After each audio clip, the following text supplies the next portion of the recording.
দেবাশিস, আমি আপনাকে একটা তথ্য দিয়ে রাখি। মহাখালীর সংক্রামক ব্যাধি এই হাসপাতালে মূলত ১০০ শয্যা বিশিষ্ট এটি একটি হাসপাতাল এবং এখানে নির্দিষ্টভাবে হামের জন্য ১০ জন রোগীর জন্য মূলত এখানে ব্যবস্থা আছে। সেখানে সেই সংখ্যাটি এখন প্রায় ৪ থেকে ৫০০ রোগীর মতো এখানে তারা অবস্থান করছে।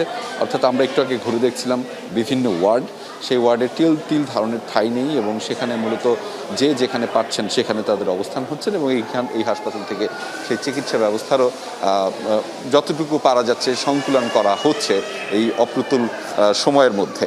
মূলত কম সময়ের মধ্যে দেশের বিভিন্ন প্রান্ত থেকে রোগী আসার কারণে এই হাসপাতালের সংকটটা ক্রমান্বয়ে বেড়েছে। আপনি একটু আগে পুরো দেশের চিত্রটি বলছিলেন, পুরো দেশের চিত্রটিও কিন্তু একই রকম।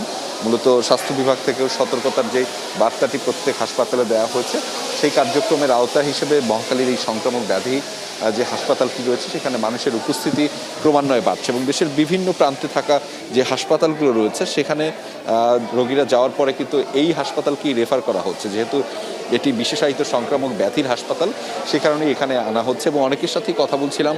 প্রাথমিকভাবে প্রত্যেক শিশুরই কিন্তু যারা আক্রান্ত হচ্ছেন তাদের মধ্যে শিশুর সংখ্যা বেশি।